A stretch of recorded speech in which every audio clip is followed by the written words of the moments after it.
Hey guys, welcome back to the channel and welcome in the renewed Volkswagen T-Cross. This is one of the last really old school cars at Volkswagen, because basically all cars at the Volkswagen group now have mild hybrids, or plug-in hybrid technology, or are fully electric, like the Volkswagen ID3, 4, 5, 7, and let's not forget the ID Buzz. But this car, just like the Polo, which it is loosely based on, is still proper old school with a regular petrol engine under the bonnet. Now this is the renewed model, the new 2024 model that just got a big facelift, and in this video I'm going to tell you everything that is new in the interior, on the exterior, and I'm going to tell you what the car is like to drive.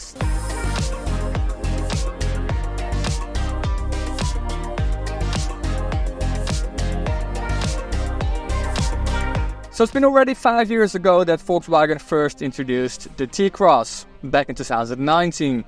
And they certainly weren't the first brand to introduce a compact SUV. In fact, they were pretty much the last European car maker to introduce a compact SUV or a small crossover, because you already had cars like the Renault Captur or the Peugeot 2008 or the Nissan Juke that were introduced years ahead of the introduction of this T-Cross. But when Volkswagen introduced this car, the car did become a bit of a success, although this isn't the best-selling car from Volkswagen. That is still the Tiguan. And now the T-Cross has got a small facelift. There are a couple of small design changes to the exterior design. Let's discuss them. First of all, the main one is the new color on this car. This particular color I've got on this car is the new color. It is called grape yellow. It's a pretty funky color that I really like. And I do hope a lot of people will choose this color, because this color really works on this car, if you ask me. Because most T-Crosses that you see driving around are black, white or grey. And that's a bit of a dull color, making the T-Cross a bit of a dull car. Because when I think of the T-Cross, I do think it's a bit of a dull car. But that's not the fault of the car, I think. It's actually the fault of the color that most people choose. Because in this color, I think the car actually looks pretty funky. Pretty cool, if you ask me. There's also another new color, a blue color. I think it's called Ocean Blue, if I'm correct. But that color is a little bit less funky compared to this yellow color. Alright, enough about colors. Let's talk about some more important aspects on this car. You now get new bumpers on all versions. There are a couple of versions, like the Live or the basic T-Cross version. I'm driving the R-Line version of this T-Cross. This is basically the sporty version. It doesn't have more power, but it does look a little bit more sporty, because you get these sporty bumpers. So you get some more black elements, for example, on the front bumper. Also still a lot of chrome in the grille. I think the T-Cross is one of the only cars left on the market that still has a lot of chrome elements. And you also get the new logo on the front, or the renewed Volkswagen logo that has been out for a couple of years now, but you now also get it on the renewed T-Cross. Now as standard you get LED lights, but you can now also for the first time ever get matrix LED lights, and this particular car I'm driving right now has them. They're called IQ lights, and I have to say they work really well in the dark. Especially for a pretty compact car like this, the lights are pretty amazing. But again, they're optional and you have to pay extra.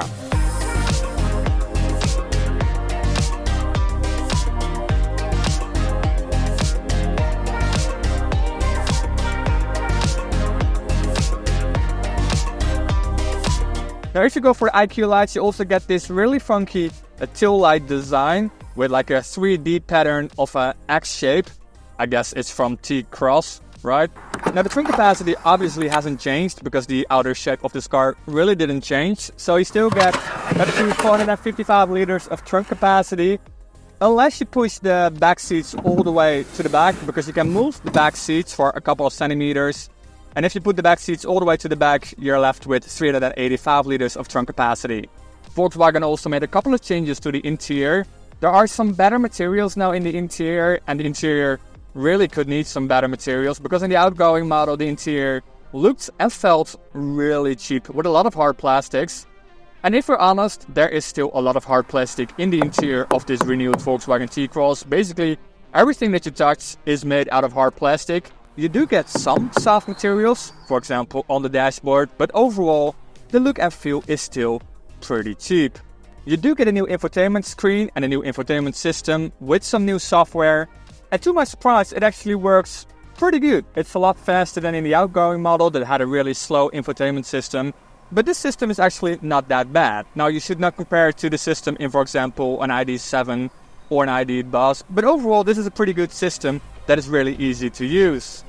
Now, behind the steering wheel you get this digital gauge cluster, and in this R-Line version you get these R seats.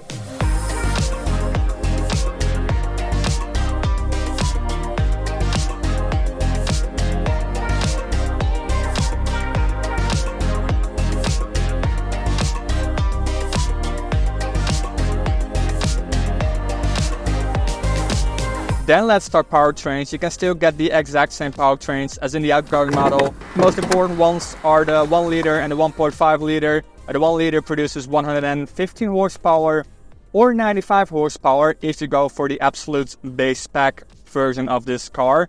The 1.5 produces 150 horsepower. I think that is the version to go for. With the automatic transmission, it will do 0 to 100 kilometers an hour in around 8 seconds.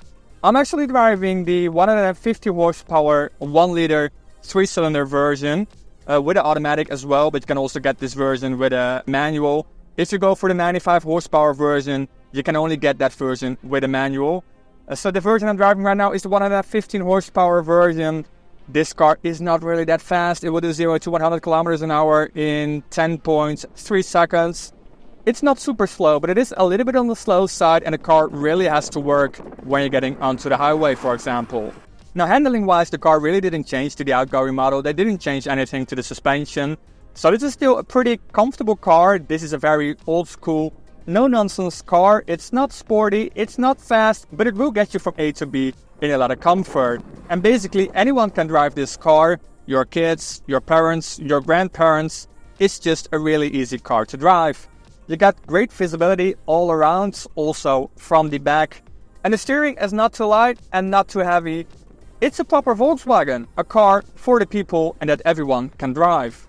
There are a couple of things that I don't like of this car. For example, if you go for the bigger wheels that I've got here, the 18-inch wheels, you can kind of hear them. I'm driving on the highway right now, I can really hear the tire noise. What I also don't really like is this climate control panel that I've got here on this higher spec car, because if you go for an entry-level car, you get round dials for the climate controls, but on this version I've got this fancy panel that is really hard to operate while driving. I don't really like it. And the last thing that I don't really like is the fact that this car is in fact really old school. Now, you really have to like that if you're not really into electric driving, not even with a hybrid or even a mild hybrid powertrain. Again, this is the car for you, but me personally, I don't mind a little bit of modern technology, and this car really doesn't have any modern technology under the bonnet.